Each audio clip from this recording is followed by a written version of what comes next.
Welcome to Stay Grounded with your host, me, Raj Jana. I'm the founder of Java Press Coffee Company, and my life changed after my mentor died with 3 months left until retirement. That experience inspired me to start a personal journey to discover how we can all live a purpose-driven and meaningful life starting today. I interview everyone from best-selling authors and business moguls to extreme athletes and monks to discuss happiness, success, and fulfillment, to uncover powerful takeaways that empower you to stay grounded and make passionate living a reality. To access post-podcast discussions, insights, and further resources, visit rajjana.com/stay grounded. So thanks for joining me today. Now, let's get to grinding. Yo, welcome to episode 53 of Stay Grounded. Hope you guys are having a fantastic day. I know I am. I love this time of the year. December is just my favorite month. This is the month where I actually sit back and just reflect on everything that went well in the year, everything that didn't, what I want moving forward, and make changes and grow. And so it's my favorite time of the year. It's the holidays. Everybody's kind of wrapping things up. And I hope you guys are appreciating everything right now and just enjoying life. I mean, 2018 moved by so fast, and I feel like if we don't take time to actually appreciate and reflect and be present, then life is going to fly by very fast, because I feel like this year was lightning speed. So super excited for 2019. But anyways, this week's guest is Mr. Ian Stanley. So Ian is a man of many talents.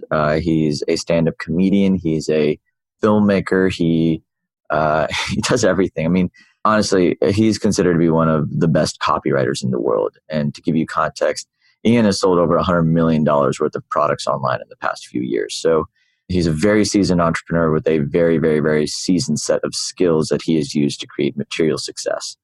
And over the years, one thing that Ian realized is that everything comes down. Most business problems, once you get to a certain level of skill, aren't really business problems. They're actually emotional and personal problems. And he realized this after he went to an event for himself that was hosted by a licensed psychotherapist named Brent Charlton. After he went into one of those sessions, he walked out with literally every single block that he's ever had removed. And essentially what I loved, and I love Ian, one, just because he went into that experience, realized that this needed to help more people. So he partnered with Brent to create the Lionheart Workshop. And the Lionheart Workshop is a few-day intensive where people essentially go in and come back out healing and moving through a lot of the emotional and personal blocks that they have from keeping them from getting the things they want, whether it's strong relationships or more money or business success or just whatever it is, what a confidence can be, any level of things. But essentially, Brent and Ian both work together to help entrepreneurs work on the deeper inner issues that are holding them back.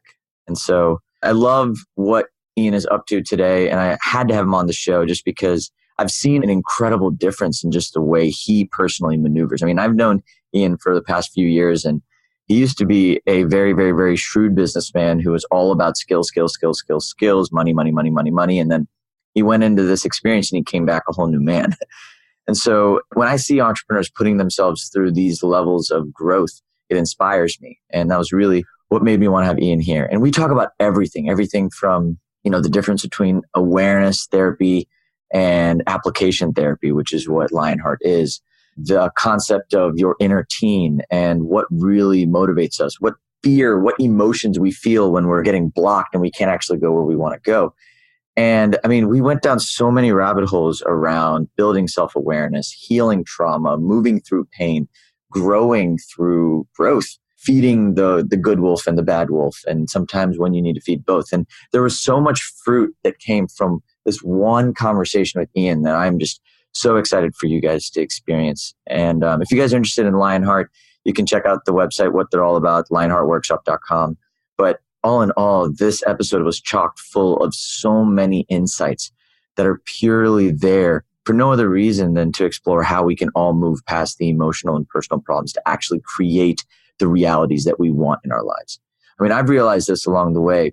After a certain point, it's not that you can't make money. It's not that you can't be successful. You're going to be successful. But in order to get to the next level, there's always a pattern that's running in your head that you need to get through. Because what got you to one place isn't necessarily going to get you to the next one. And so this idea of growth coming from dealing with your emotional personal problems is so empowering, because to me, it gives me this feeling and this idea that everything we are experiencing is a function of a story we've been telling ourselves forever. And once we realize what that story is, we can actually change the story. But that's the first step, is understanding that the story exists and understanding that these stories are the reasons you are creating the realities you're creating. So I am beyond excited for this episode. Can't wait for you guys to dive in and just experience the goodness and awesomeness that is Mr. Ian Stanley. But before we do that, make sure to subscribe to us on iTunes, which means that you won't have to go and actually download the episode. It'll just drop in your podcast app or whatever you use every single week that we release an episode. Join the Stay Grounded community. Go to rajjana.com/stay grounded to get involved in post-podcast discussions and ask questions directly to me or any of our guests that are in the group. And really just have fun. Remember to appreciate everything. And whether you're going through pain, trauma, you're super happy, wherever you are right now, just appreciate it, because I think when you look back on life, you're going to realize that time flies faster than you really believe it does. So anyways, I'm going to now pass on the torch to my friend, Mr. Ian Stanley. So enjoy, guys. Yo, yo, yo. Welcome back to another episode of Stay Grounded. Super excited, man, to have the man, the myth, the legend, Mr. Ian Stanley. How you doing, man? I'm great. Happy to be here. I am excited to have you here just because, one, you're a man of many talents, and two, one conversation with you got me wanting to do stand-up comedy. So that should precursor this conversation for where it's going to head. I'm excited. I'll always talk about stand-up. Yeah. I'm petting and looking at my dog right now just so it doesn't look like he's just decided to come up to me. So I'm in my kitchen, like I said, hence the weird view. My studio has a patchy internet at the moment. So no, that's okay. I'm just glad I get to dive into your mind, man. So lots to talk about, and I'm going to dive right in just because I already introed you and all the boring stuff and the details. But Ian, when I think about your life, you've done a lot, entrepreneur, and you've been, by conventional means, pretty successful. Why did you feel like you needed a therapist? Well, I guess I don't really think of Brent as a therapist. It was more like, I mean, 'cause he's technically, he is a licensed psychotherapist, but what he does isn't therapy. He left the therapy world because it didn't work. Therapy is basically, for the most part, gives you awareness. And for him, that wasn't enough. It's basically like having conversations with people, and the other therapists be like, cool, we figured out what's wrong with them, now what? And they're like, oh, we don't do anything. We just keep talking to him every week. And he just wasn't okay with that. So he started his own way of doing things and ended up basically taking the awareness and bringing an application piece so that people can actually move through the blocks as opposed to just be aware of them. But when I went, it was actually my girlfriend at the time. She had worked with him quite a bit, and she talked about him. And the way she talked about him was just really intriguing. But when I went into it, I thought it was just going to be another thing. Like, oh, it's just another workshop, another, event that I'm going to. I got all sorts of masterminds and events. This is just going to be another thing. We've talked about it because I showed up 45 minutes late, which I've never been that late for anything. It was me and just two other people.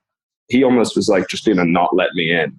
And I'm the only person who didn't do a call with him beforehand and stuff for the original, like the way he used to do the intensives with 1 to 3 people at a time. And I just showed up kind of like, all right.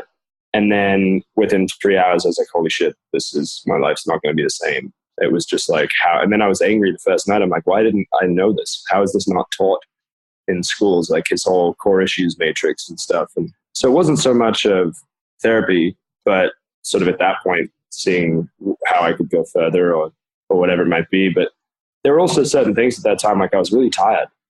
I was having all the strategies that I'd used in my life to sort of get things done and be successful weren't actually working as well. And so what I didn't know is basically my team, which all of his work is based on the 3 ego states, which is the wounded child, adapted teen, and the functional adult.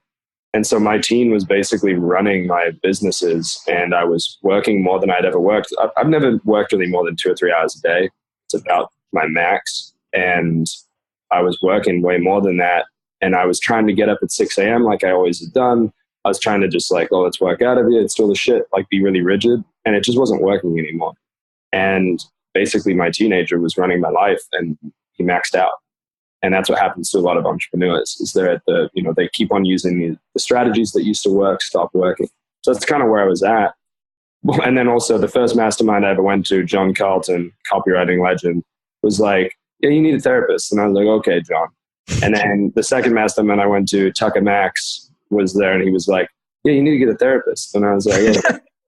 And so the funny thing is once I did end up, starting work with Brent, I ended up like tripling my income and getting back into the best shape of my life and doing all the stuff that actually matters to me. I sold my company, my e-commerce company that I had. He helped guide me through that sale. Nobody's asked that question in that way, but that I guess would be the reason. Why do you think that the same things that got you to one place don't serve you in the next chapter? Because they're built at a time when you are not, depending on who you are, like so higher functioning people tend to be more in the teen category, and that's developed from basically 7 to 17. And those things are still in there. So it works really well when you're like, the teen is like sort of white knuckling, like puffed up chest, like, oh, I'm just going to do a bunch of shit and I'm going to grind, I'm going to hustle, I'm going to like all the shit that I hate entrepreneurs talking about. And so it just gets to the point where you're actually an adult but mainly max out because your team doesn't know how to slow down and like let yourself off the hook and rest and sort of decompress and like take time to actually slow down. It's like very fast paced. And so for me, that just got to the point where it was just turning my wheels without actually going anywhere.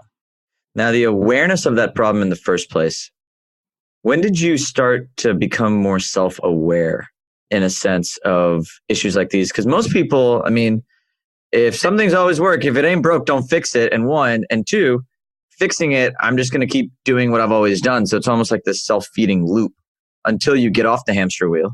So I'd say I became pretty self-aware when I was like 19. I had this moment of Satori, which is like this glimpse into enlightenment, which I was just very lucky to have had. I was meditating a lot at the time, but I literally walked out of the door at a party in Santa Cruz in California and the wind hit me and it just like washed over. And I had this just ridiculous bliss for about 3 months. I just like walked around like completely in the present, just like looking at leaves, being like, oh my God, look at that leaf. Like, what an incredible leaf. And like in this deep state of bliss. And then over time that wears off. But what had happened was it was almost like more like how monks can achieve certain states like that, but they're actually numb. And it doesn't work in real life. The way that the monks meditate and do these things, it doesn't translate to normal people who own businesses and have families and kids and all these things. It's actually a very numb state. So my emotional awareness was pretty low because I had sort of shut out a lot of emotion, which when you shut out negative or darker emotions, there are no negative emotions. When you shut out the darker emotions, you also shut down your access to the more positive, what people would label positive, but just the lighter emotions, things like passion, joy, love. So over time, I thought I was very self-aware. And then once you learn the matrix, you're kind of like the core issues matrix. It feels like the matrix where you get the red pill and you're like, oh, fuck. I was not seeing much of the world before as aware as I thought I was. I was so unaware of my own patterns compared to what I thought. And I thought I was pretty aware. Yeah. Which is dangerous. The more aware you think you are, the more you may be blind to. The more aware you become, the more aware you become of the fact that you don't know that much. So what's your current state of awareness? Is it that, do you feel like there's always going to be layers that need to be peeled off? And when do you know when you've had enough or you got enough awareness for utility? Well, enough awareness for utility is much different than, I've definitely never been as aware of things as I am now.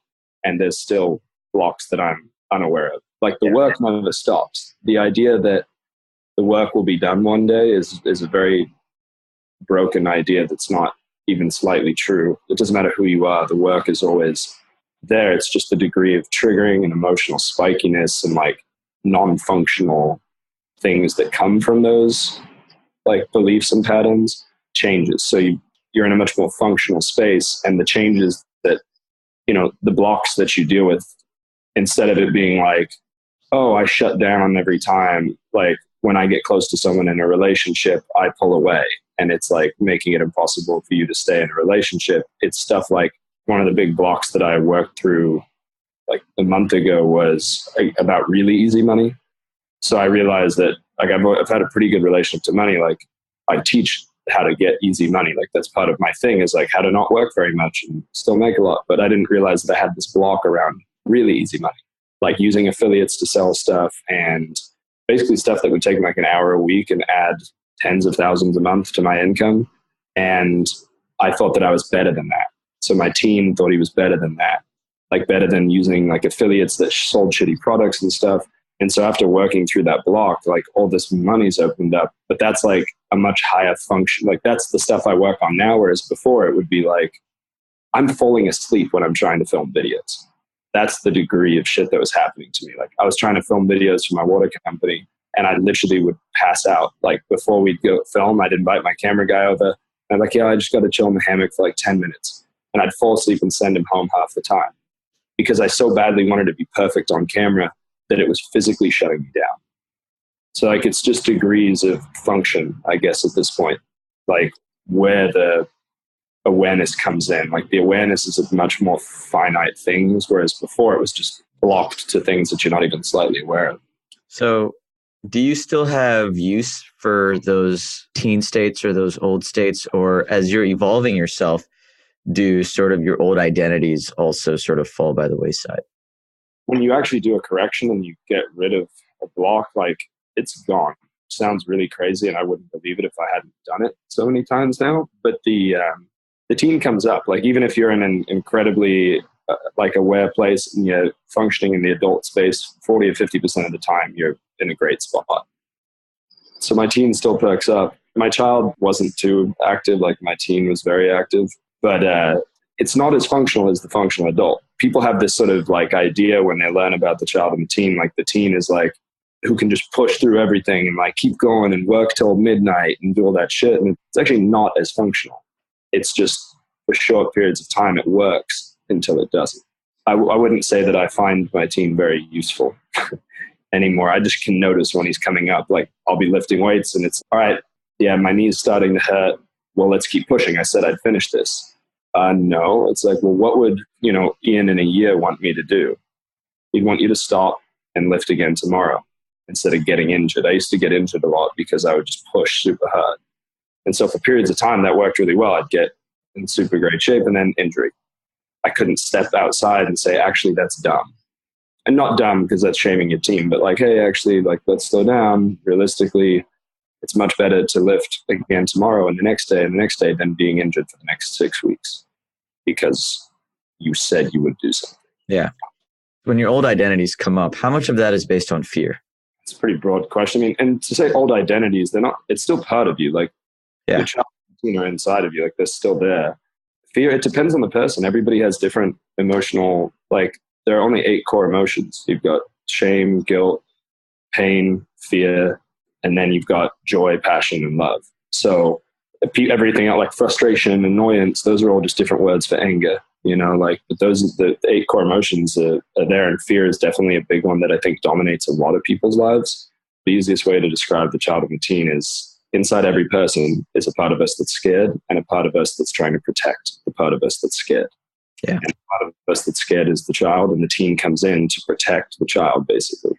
And so there's a lot of fear in general, especially in our society. I think there's a ton of fear. But I think the biggest, and this is something actually that goes back to what you with stand-up, I wrote something probably like 3 or 4 weeks ago about fear. And it's like, fear is just an emotion. There's absolutely nothing wrong with fear. The idea of fearlessness is outrageous. There's zero chance you're ever going to be without fear. Fear itself is literally just an emotion. It's not good or bad. It's a darker emotion, but it's got all sorts of gifts with it, strength, courage. But fear is not something you're ever going to get rid of. You can only change your response to it. And so what I've noticed in my own life is that has been kind of the most common pattern, is that fear doesn't really bother me, but people think that I don't feel it. Like I've had a lot of people say that to me, man, you're just so fearless. It's like, no, I've experienced I definitely get scared. And since I was a kid, like whenever I get scared, I get really calm. I have a very weird response to fear. So when I've been in violent situations, I get very clear-headed and calm. And the reason I started doing stand-up actually is partially I'd gone skydiving and had literally zero fear and zero adrenaline. And I was like, okay, what's going on here? There's something broken. And I was like, I'm going to do some stand-up. And so I literally signed up, and then I curled up in the fetal position on the floor of my apartment in San Diego and was like, what the fuck am I doing? And there's still like stand-up's the one thing that like gets my heart rate going before I go. And so it's like, for me, fear is just this beautiful compass. It's like, what am I really afraid? Like, especially when I feel a spike a bit, if I'm like, oh, that's really scary. I'm like, all right, guess I got to do that. Yeah. So it's just the response. But a lot of people's patterns are fear-based. Why do you think stand-up makes you feel that way? Me specifically? Yeah. Well, so to start, to be really clear about it, actually, I had a ton of emotional stuff around stand-up. I started doing it like 4 years ago, and then I basically stopped for a year and a half. I didn't do any. And I felt so much guilt around it that I stopped watching stand-up because I felt so guilty that I wasn't doing it. And I had a lot of shame and guilt around it. And after working with Brent, that started to change. And I decided I was just going to tell the stories on stage that I already tell my friends about it.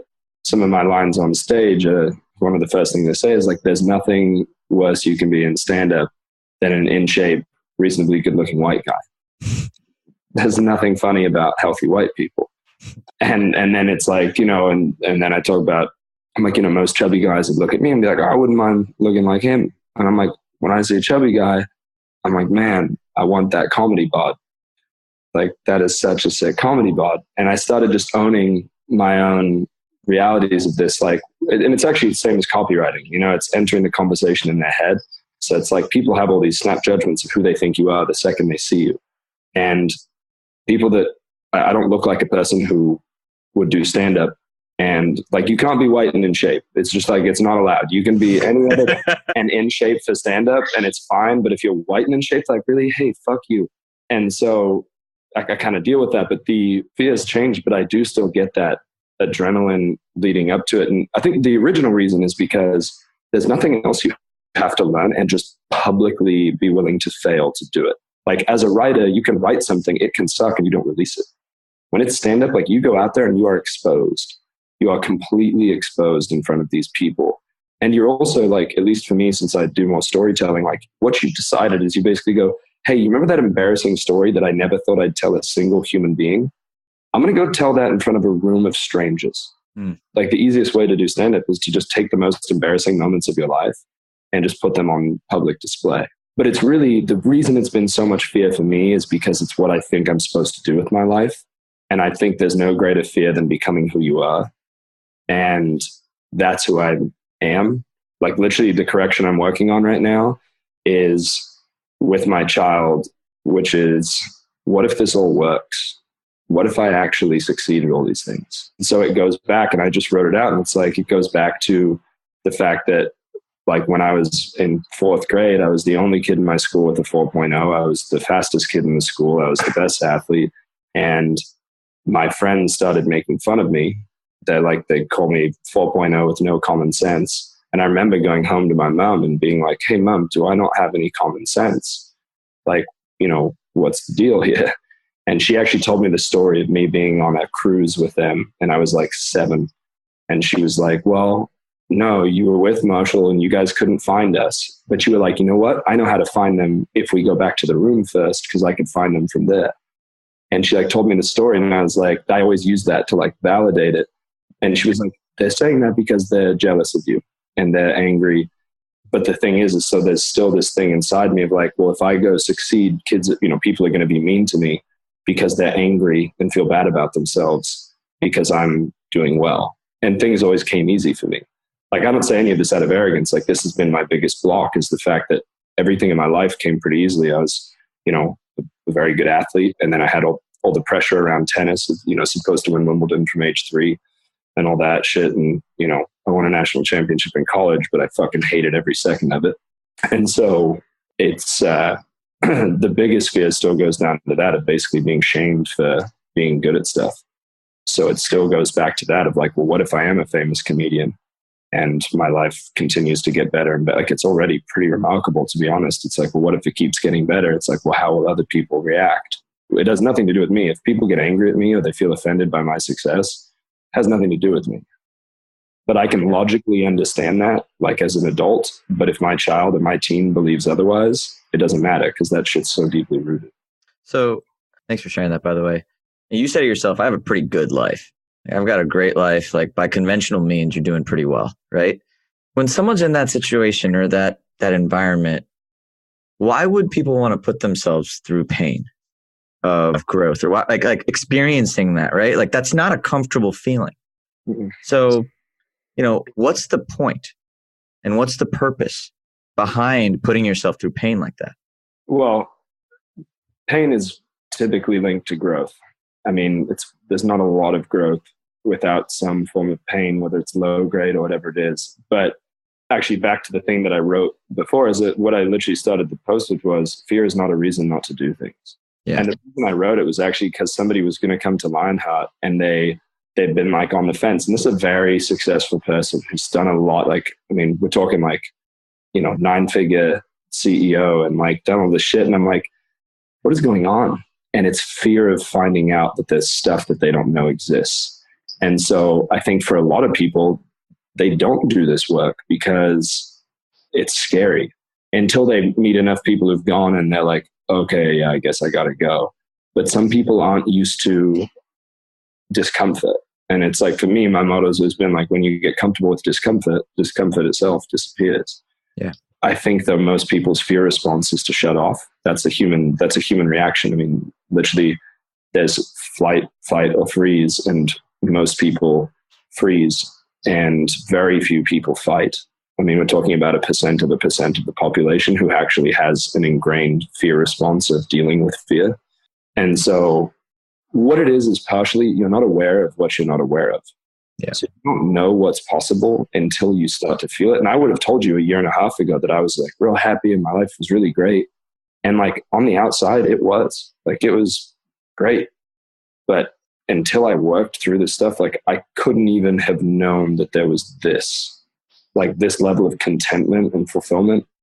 I had no idea that it could be this deep, like to the point of gratitude, where it's like people always talk about gratitude, but feeling it is a completely different thing. Mm-hmm. Where it's like, I really feel incredibly lucky, especially being around Brent. I mean, Brent's like the Michael Jordan of fixing people's shit. The most people have ever gotten to be around him is twice a year. And I'm getting to be around him. He's literally in my studio in the back right now. Like we just ran a workshop and I get to be around him all the time. My growth has been accelerated dramatically through that. And I think most people do, when they actually take a minute to look, find that there is something missing. But the problem is, especially with the entrepreneurial driven types, is that they never slow down enough to find out what's going on. Not to poo him, but look at somebody like Gary Vee. That guy's not happy. He talks about how happy he is. And he's aging rapidly. He looks like he's 65 now. And all he does is do stuff. Like, it's cheesy, but it's like, you're a human being, not a human doing. And that's all I did my whole life, was I did shit. I did shit to be seen, without knowing that was basically, my life was basically all about accomplishing another thing in order to be seen. Let me become this successful entrepreneur. Let me make sure I'm in the best shape. Let me be a professional athlete. Let me do all these things have to be like, you just keep thinking it's this imaginary resume in your head of well, how will people describe me if I'm not in the room? How great am I? And until you actually fucking slow down and stop doing stuff, if every day you have so much on your to-do list and so many tasks that you're constantly moving, how can you ever find out that something's not quite right?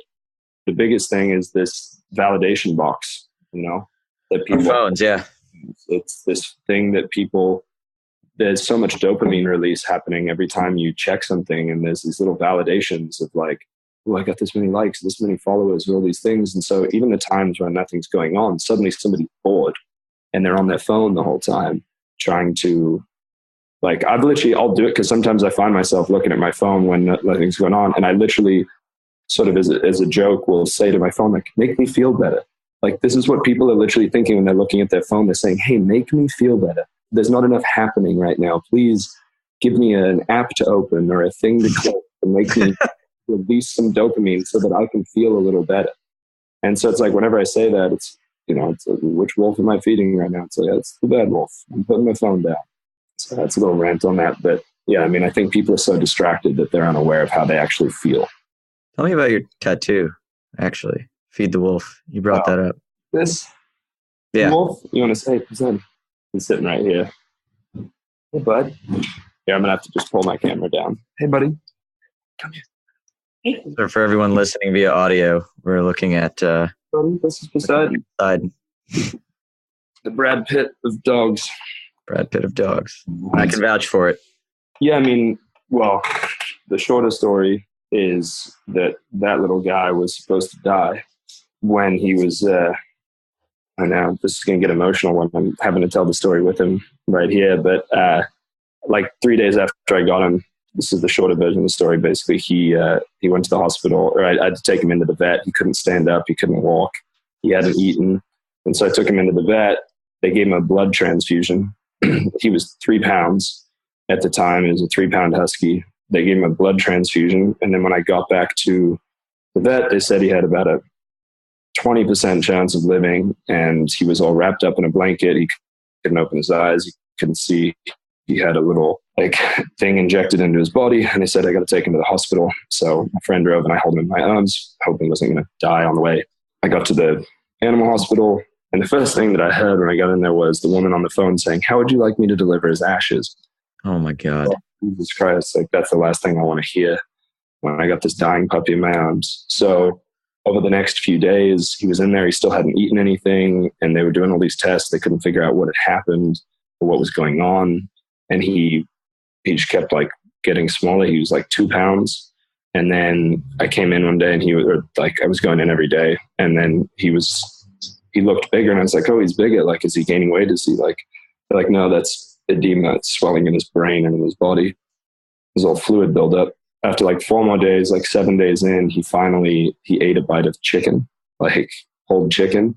And they sent me this video of him eating it. And I remember I was out at sushi with some people. And I had gotten sick during the time that he was in there, which I never got sick at the time. I was throwing up and had all this stomach pain. But so basically during the time that he was in there, there was a moment I was walking back to my apartment, and I just kept thinking about, what if he dies? And I just I'd already done, the second day I got him, we were filming stuff with him in the videos. And everybody already knows I have him. They know he exists. And I just stopped while I was walking. It hit me. And it was it went back to tennis in a big way of when I would be playing tennis, I would always be thinking, well, what if I lose? What am I going to tell my parents? What am I going to tell my friends and my teammates? And winners don't think that. Winners think if they're down, they think, how am I going to come back? And how's it going to feel to win? With Poseidon, I literally was why do I keep thinking about what I'm going to do if he dies? Why don't I just think about what I'm going to do when he gets back home and how that's going to feel? And it was really the 2 wolves, which is, the old story is the Native American grandfather is talking to his grandson, and he says, inside each of us, the battle between 2 wolves. One wolf is joy, love, compassion. That's the good wolf. The other wolf is hatred, sorrow, remorse. That's the bad wolf. And the grandson asks, which wolf wins? Says the one you feed. Literally, as I was walking along and I'd stopped walking, I was when he lives, I'm going to get the tattoo of Feed the Wolf on my forearm to remind me to feed the good wolf in my mind and, continue to have those better thoughts. And then also to remember to feed my fucking dog. Oh man, I love that. That's great. Yeah. So he ended up he ate some chicken. They sent me this email, and I saw it, and I just started crying at this sushi restaurant. And then, I took him home. They were like, there's no guarantees he's going to make it, but we can't do anything for him here. So I basically syringe fed him every 4 hours, or cooked him little boiled chicken and fed him. And 3 days later, he was sort of back to normal and no issues since. So I love it, man. That's awesome. Now, dude, that's just great. And I love that he's right there. I know, That makes it even better.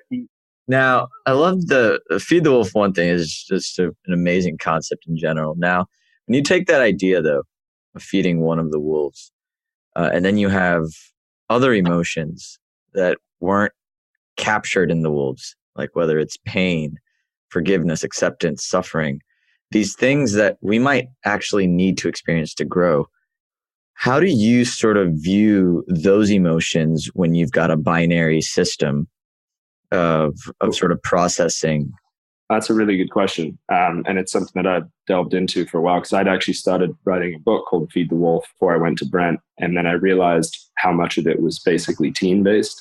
And it was like, do this, do that, feed the good wolf, and it was actually kind of bullshit because it wouldn't have been acknowledging your actual emotions and how you feel and dealing with the world as it is. So over time, it's changed what that means to me. Because like I said, again, there aren't bad emotions. There's no negative emotions. There's only darker and lighter. And it's our attachment to them that we think something is bad. Like pain is not bad. You can actually feel good while you're in pain. You can be excited while you're experiencing fear. These things aren't inherently bad. It's just your attachment to them. With the two wolves, I've like dealt with it a lot of like, what does this mean to me now? And like for me though, I literally see two wolves like in front of, like at my feet, like there's the good wolf and the bad wolf. I literally will toss meat with my left hand, like imaginary meat, to the good wolf when I do stuff to actually like create a dopamine feedback loop. But it's become much simpler actually. To me, in every moment you have two choices. That's it. You can either resist or you can surrender. You either resist what's happening and that this moment is in fact this moment and it's the only moment it could ever be, because if it could have been something else, it would have been. Or you can completely surrender to the fact that this is exactly what's supposed to be happening and that this is your reality. So for me, the bad wolf is resisting this moment and the good wolf is surrendering. And people misinterpret surrendering. They think of it as weakness, like, oh, surrender, in war or something. Surrendering could be like, wow, I really don't like this person at all, and I don't have to be around them. Yep. I'm going to leave. I'm surrendering to the reality that I have no desire to be around this person. Whereas if you keep sticking with some person you don't want to be around, or a friend or a significant other or whatever, and you're like resisting the fact that you in fact don't want to be with them, or whatever it is. I mean, also just down to the littlest moments of like getting cut off in traffic. And you're like, oh, fuck you. And sometimes they let it out. Like, yeah, you're a piece of shit. You're the dumbest. And then you go, that's happened. That's okay. So it's actually almost more binary, but it's on a much different level of like, resisting would be like, I'm starting to feel pain. I don't want to feel this. I'm going to go play a video game or drink or do something like that. It's like surrendering would be, wow, I'm having some pain come up. That's okay. Why don't I let this emotion come through and see what actually happens? And the funny thing is, when you let go of being so resistant to the emotion, it actually ends up passing. It's almost like medicine. Yeah, it is. That is literally what emotions are. Like that is like pain is medicine.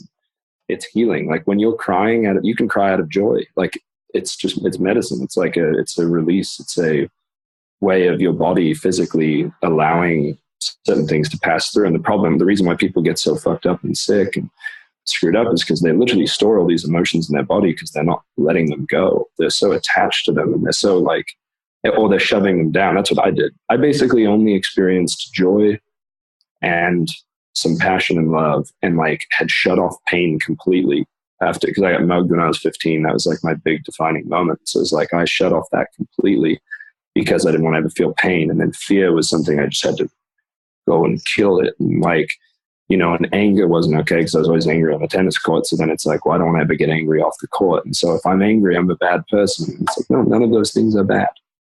They're just emotions. And it doesn't mean like you can't control your thoughts or your emotions. People try and think they can do all that. You can't. You're a human. Yeah. The only thing you can control is your attitude. So for me, it's like, yeah, sometimes you're going to have shitty thoughts and, darker emotions pass through. It doesn't mean you have to behave like an asshole. Yeah. And that's where I love the idea of the two wolves down by your feet or in front of you. I think that sounds so much more powerful now that I've heard you explain it, just because it's almost not even like an attitude. It's almost like the lens you choose to view life through. And it doesn't necessarily mean you're not embracing pain or you're not against feeling discomfort. You're just choosing to view it through a lens. How often do you upgrade your lenses? And how often do they sometimes conflict? Where you feel like, have you experienced a place where honestly you feel like just feeding both wolves? And how does that usually play out? Yeah, of course. There are times I feed the bad wolf. I'm a person, right? So I don't expect perfection out of myself. But it's more of a commitment that I've made. What do I actually want in this moment? Or what do I want later? It's really a delayed gratification method in a way. The number one indicator of your success is your ability to delay gratification. And then the second thing, which is almost just as important, is your ability to intervene with yourself before you fuck shit up, basically. Your ability to deal with self-sabotage. And so before Brent, like I was aware of my self-sabotage, like incredibly aware of it because I had gone through a lot with it. But there was no way to work through it still. Now I can actually work through it. But I would say that like within the lens of those two wolves, it's like in the moments, a lot of it's the little things like, oh, my shirt dropped on the floor in my closet. I don't want to pick it up right now. And then I go, well, which wolf? And it's all the little decisions in life that really build up to the big. It's really easy to feed the good wolf in the big decisions, I feel like. It's like, oh, which college do I want to go to? What should I say to this person? It's like those little things where you build the discipline of like really building the habits of feeding the good wolf. It's those little things that are so much harder for me, at least. But it's those little things that build up and they're sort of a microcosm of your life. It's like this ripple out into everything else you do. As far as like upgrading it, I mean, I feel like that's what doing corrections and like getting rid of the blocks, that's what happens every time, is I'm getting rid of this blind spot that's been like literally an obstacle. And so like the best way, I guess, to describe it is we all have these obstacles, right? And what most people do and what most like training, like NLP and not to put it down or anything, but like a lot of these different works, you move around the obstacle. You just go around and then at some point you unconsciously U-turn, you end up coming back and you run into the obstacle again. And sometimes it just looks different. Instead of being in your personal relationship, it's in your business partner. Or it's in suddenly you start eating food or all these different things. And so the motto that we have is if it's in the way, it is the way. If the block's there, you go through it, not around it. And that's how you actually resolve it. And so most things are just like, well, if you think about it this way, if you actually reframe it in a positive way, it's like, no, that's bullshit. I've always felt like, even when I think about my own life, I don't like to think of my life in like business. I try to separate out and look at my life in as many different categories as possible, because if I feel like I can look at my life from that varied of a viewpoint, I can start to recognize those patterns when they show up. Because you're right. When one path or one obstacle shows up, likely that obstacle is going to show up in just about every part of your life. It'll just manifest at a different time under a different set of circumstances. But the way you approach one thing is how you approach everything. And so how do you start to connect the dots between an obstacle you see, let's say, in your food or in your diet to something you might be experiencing in wealth or business? Like, that's such a hard connection for most people to make. How do you start to connect those dots? For me, I guess this has been my work for a while. Like I read The Big Leap, which is all about self-sabotage. It's a great book, but again, it doesn't actually really give you quite the answer of how to get rid of self-sabotage. But I became so acutely aware that I would just see it sort of all over the place. And what happens is when I start to do something that maybe would be not as positive a behavior or whatever it is, I will ask myself, and it's easy with other people because I'll do this, but I'll ask myself, like, where are things going really well right now? And so I'll do this with friends. They'll be like, yeah, man, I can't stand my girlfriend right now. I think I'm going to end the relationship and stuff. And I'll go, okay. Like, and sometimes they're absolutely right. And they need to. And you're like, yeah, dude, finally. And then, but I'll ask them, I'll say, oh yeah, okay, that's interesting. How's your business doing right now? And they go, oh, it's going well. I'm like how well? Like, actually, it's going really well. We just had our biggest month we've ever had. And I'm like, yeah, so you're causing fights with your girlfriend because you're uncomfortable with the level of success that you're having in your life right now. The linchpin issue of everything we go, the 4 core issues are worth, safety, perfection, and needs. We all deal with them, every human. But worth is the ultimate like linchpin issue that sort of informs our entire life. And it's not conscious typically, but what's happening is you're starting to raise to this level of like, oh my God, look at all the success. You're uncomfortable with it. And so you have to fuck up some other area of your life to bring yourself back to a level of actual comfort. You're like, okay, all of this is going really well in my business. Let me mess up my relationship so that I feel okay. Or so that I feel where I feel like my worth is. Like people don't get what they deserve in life. They get what they believe they deserve. And it's not conscious. They're not like, I don't deserve to be happy. But some part of them does not believe in what's happening. So it's the same thing, dude. You see it in athletes all the time. Like there's a guy, Daniel Sturridge, plays for Liverpool. Whenever he starts playing really well, he gets injured. And we're talking like an injury that's like a pulled hamstring or something weird and kind of like vague. Or not even like a knock, which is like a soccer term for like an injury. And you're like, yeah, what's happening is he's really uncomfortable with how well he's playing. You see that in athletes all the time. The ones that continue to succeed, like the Roger Federers of the world, have a way of dealing with, they don't feel uncomfortable with their success. How do you reverse that story to actually have it serve you? Well, I think that's kind of the illusion in a lot of things, is that you can just rewire a story like that it's to serve you. Like pretty much you have to deal with where it came from. Like, where did this belief come from? And then work with your child or teen on sort of how to actually remove it, which is literally, I mean, we have 3 days of build up before we even teach a correction process, because it requires a lot of understanding. But there are simple ways to go through that. But I mean, the first step is awareness, but then you do need application, which is why I believe so heavily in what we do and what Brent's created. And man, it's so unconscious. I mean, I literally had this, I was telling you about the money thing. Like, I didn't realize that I thought I was better than these people. I mean, that's literally what I'm an ethical marketer, right? I've never sold anything that I don't believe in. And I used to say, like, I've stepped over a bunch of dollar bills to pick up pennies. But those pennies now over my career have turned into $5 and $10 bills. So I've never once overstepped my boundaries of my moral code on what I'm willing to sell. The thing is that actually allows me to keep money, because a lot of my friends, I don't know if you know anybody who's like, I'm sure you do, who's like sold shitty products. They pay a lot of money. They don't tend to have much money. What they do, those are the guys who go blow it on bottle service. Literally, they go to the casino, they go do a bunch of coke. They literally don't feel comfortable with how they're making their money, so they find ways to not keep it. And that's a worth thing. They think that they are less than. They don't think they deserve that money. I mean, like, the shit is rampant. But that's really what a lot of this stuff comes down to, is your worth. And like, people can have high self-esteem and have worth, but in certain areas, like, there's a big one, is working hard. They think that they have to work really hard for money. Sometimes it's because it makes them feel like they're better than other people because they worked hard. And a lot of the times it's because they're trying to be perfect. Like, I got to be perfect. I got to work 90 hours a week. And it's like, no, it's not true. Like, but that all goes down to your childhood. And like, did you get paid to do your chores? If you got paid to do chores, it literally was wiring into your system that you have to do shit you don't want to do to get money. Oh, wow, dude. That's really powerful. Yeah. Oh, man. That's one of those, holy shit. Yeah. Oh my God.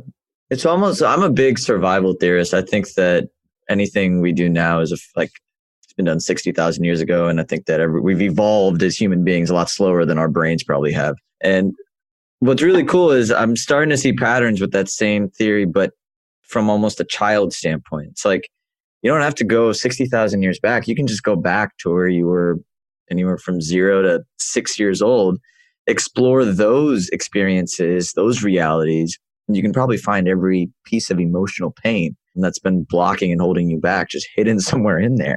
Yeah. Well, from 0 to 17, really. It's all there. Like, I didn't fully understand it for a while until I started to see that each one of our blocks does correlate to something that happened. And it's not about like, oh, your parents were dicks and, let's blame them. I mean, the reality is every parent didn't meet the needs of their child. It's literally impossible to do. And anything less than nurturing is abuse. It doesn't mean it's physical. It doesn't mean whatever. Like, I had a very traditionally good childhood. I have 2 intelligent parents who are literally the best athletes in the world for their age of what they do, who like loved me and shit.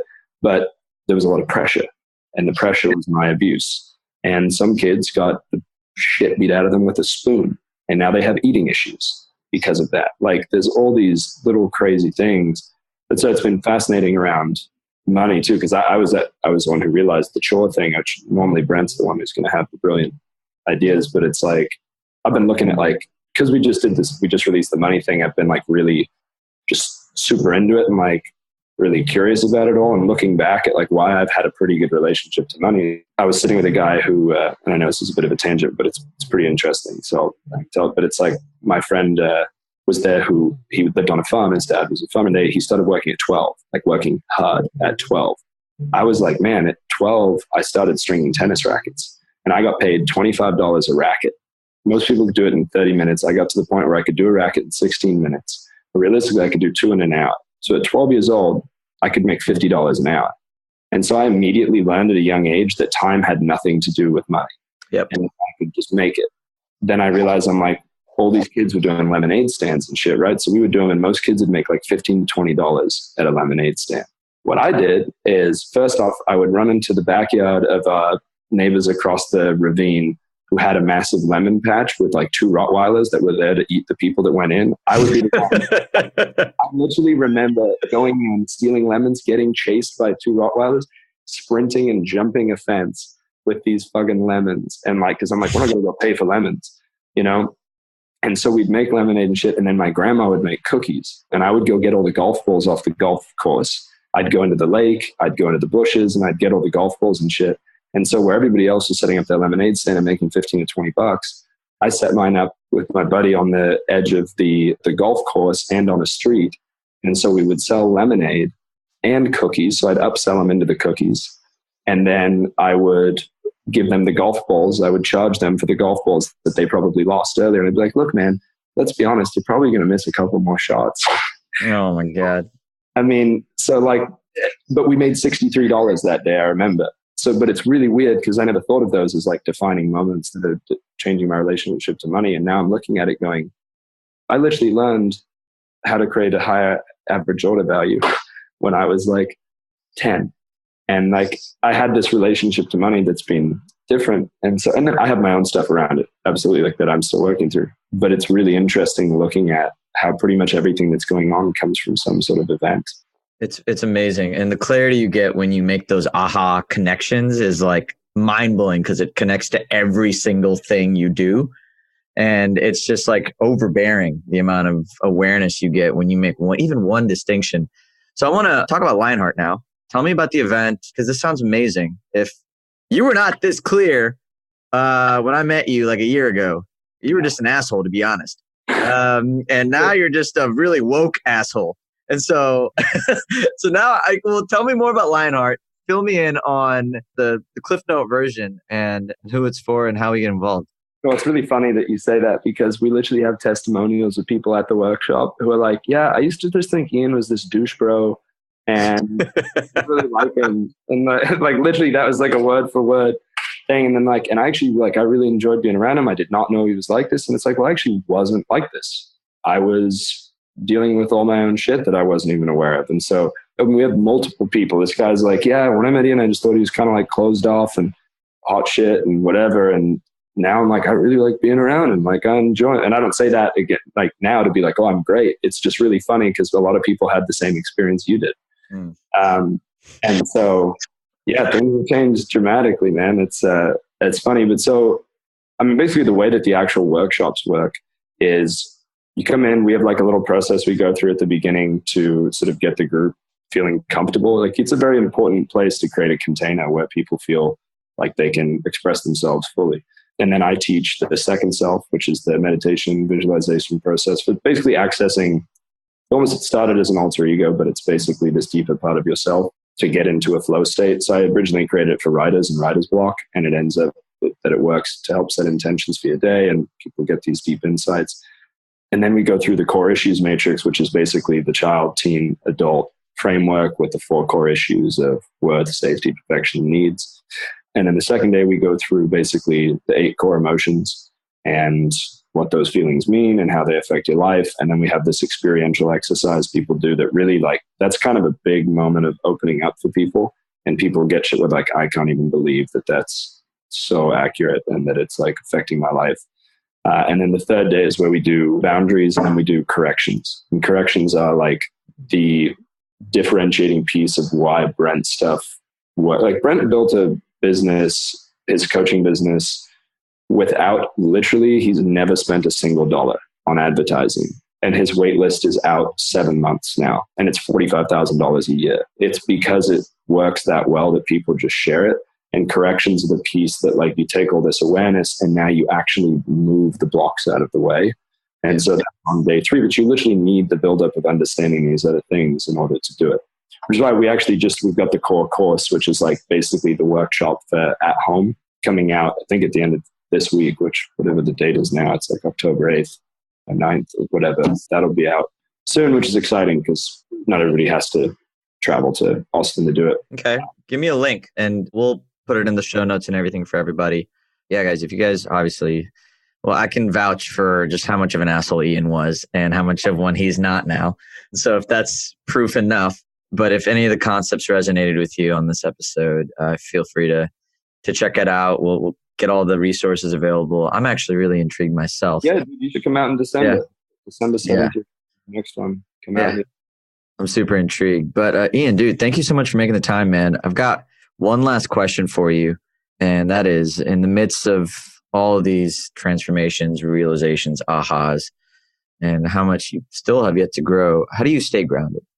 That's a really good question. I would say that the biggest thing that I realize is as life keeps getting seemingly better and better, I have these thoughts into the future of like what my life will be like. And it's much bigger than it even is now. Not that mine's like this incredible thing now, but just like I do feel very good pretty much most of the time. And I'm like, it's not going to be better. It's just going to be different.